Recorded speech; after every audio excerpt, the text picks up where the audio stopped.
Good morning, everyone. Good morning. All right.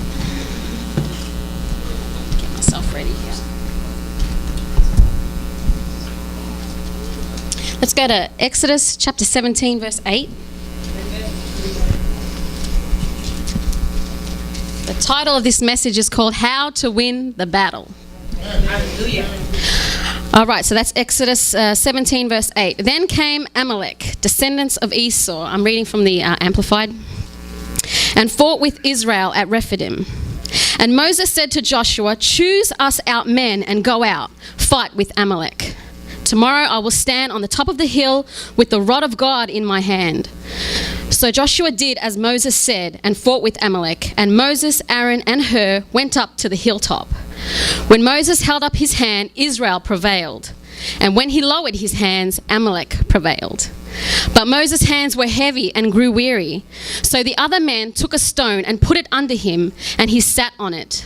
Then Aaron and Hur held up his hands, one on one side and one on the other side.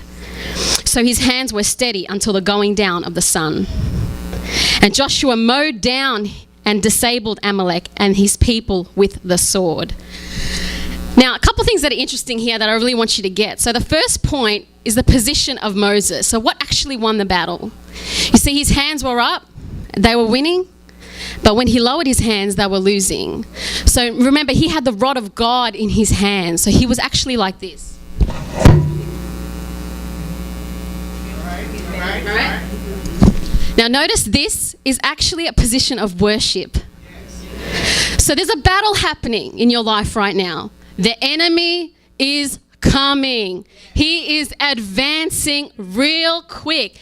And what did Moses do? He went up on that hill. He heard the battle, but he went up and he worshipped God. He worshipped God. He stood there and he worshipped God because he knew where his victory really was. He knew that although he could hear the battle cries, he could hear the swords clanging, people dying, but he knew he had to worship God. But what else did he do? So this is really interesting. See, he didn't just worship God, but where you're positioned in your worship actually matters. He actually removed himself from the battle and he went up the mountain. He said, you know what? I know this mess is over here. I know it's here, but I'm going to higher ground.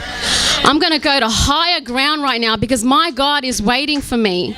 I'm going to look to him. And what happens when you have your hands in the air?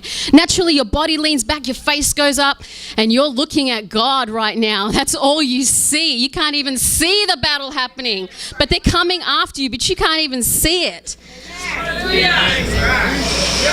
Psalm 28:2, David says, here's the voice of my supplications as I cry out to you for help.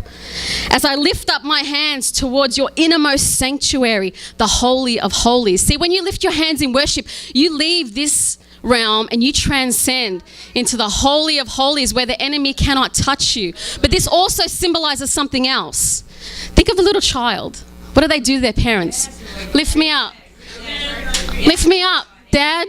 That's every son, every daughter just wants to be in their dad's arms. So when you lift up your hands and you're worshiping God in the midst of your adversities, in the midst of your trials, do you know what happens? God says, come here, my son, my daughter. I'm going to lift you up out of this. You are coming out. Nothing's going to touch you.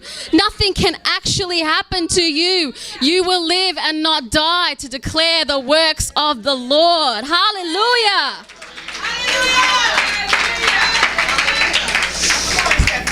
All right, now the second point I want you to get here.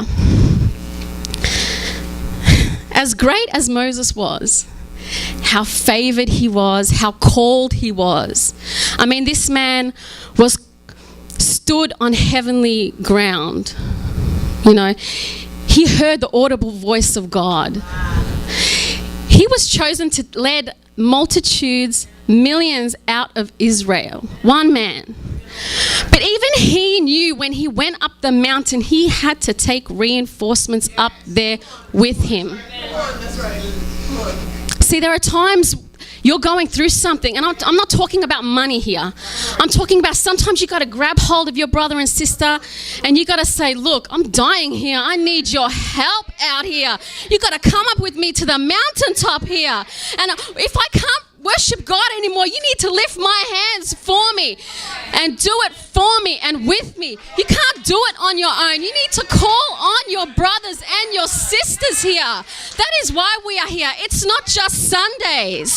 Sundays is just religion. You must go to your brothers and sisters.